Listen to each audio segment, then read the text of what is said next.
Hello and welcome to the look ahead for Thursday, the 13th of February with me, Fiona Cincotta, Senior Market Analyst at City Index. So in the European session, we'll be watching out for Q4 UK GDP. We've also got German inflation data. That is the second reading.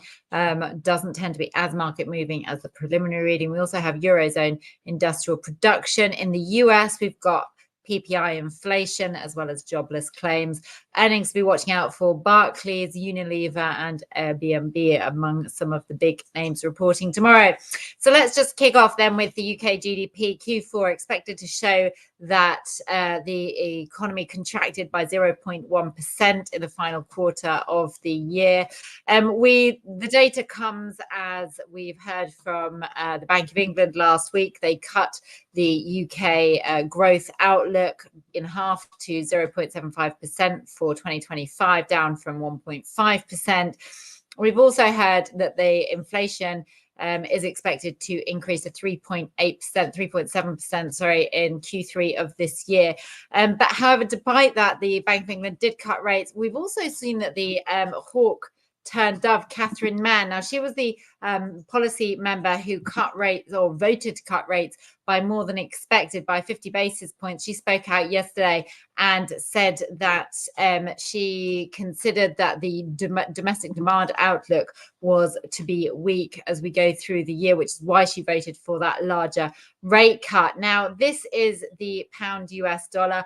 Just worth mentioning here, we've got the GDP. So obviously we could expect the focus in the morning to be on very much on the sterling side of the story. Now, if we just have a look here, this is sterling US GDP, USD chart. We can see that the pair has recovered from that 121 low. It's failed to really push above that 50 SMA. It continues to trade below that key 125 level. That's the level that we're going to be watching for the buyers to get over. So if we do see any sign of strength in the UK economy, that could help the pound push above that level. However, obviously there's also the idea of what's going on in the US that we need to keep in mind. We have the US PPI, which is the wholesale inflation data. Now that comes after the US CPI data today showed that inflation in the US was actually hotter than expected.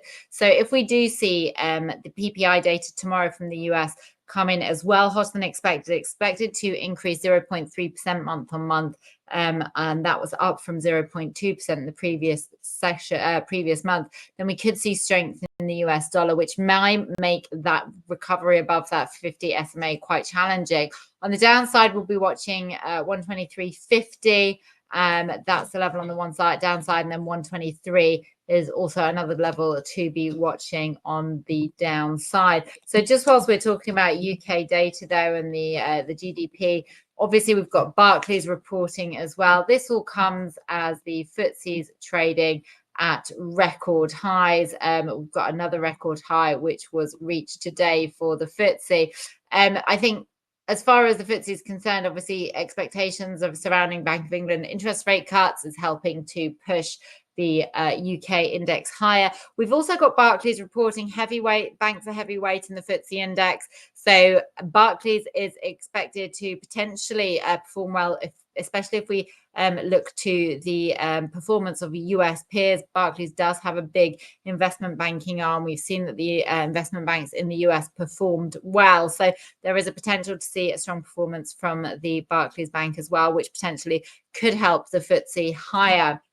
As far as what we'll be watching here, FTSE is again very much on the overbought territory, as it's really sort of powered higher above that 74.90 level, which was the high that we saw back in May and remained the all-time high. So we've seen this powering up. It recovered from the 200 SMA, broke above that level, and has really, as I said, powered higher. Buyers are going to be looking towards the 8,900 level.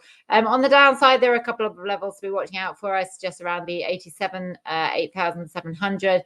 We could find a little bit of support on the downside. But, you know, it would take a move below here, the 84.90 level, or sort of the 8500, for us to really see anything like a negation of that near-term uptrend.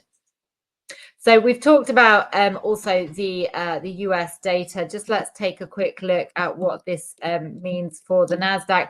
Obviously, we have Federal Reserve Chair Jerome Powell is speaking as we are doing this, but we've had the data out today that US inflation data, which was a little bit stronger actually than expected, hotter than expected, came in at 3% year-on-year headline inflation.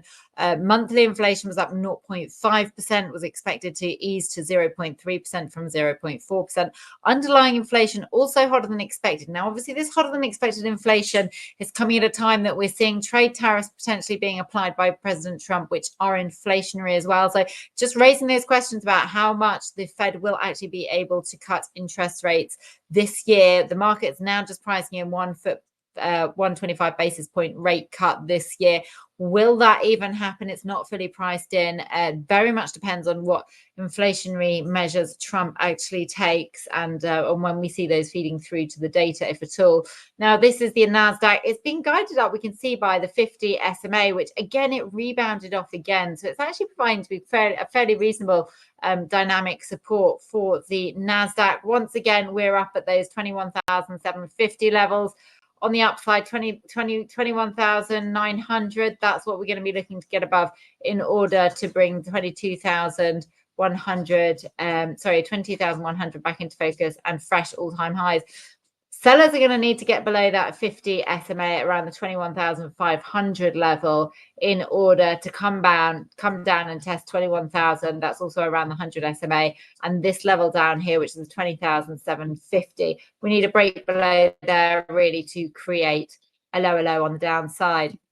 And then just finally, taking a look here at Euro US dollar. As I mentioned, we do have some inflation data from from Germany, expected to confirm the preliminary reading of 2.3% year on year, and also on a monthly basis expected to ease to 0.2% from 0.3%.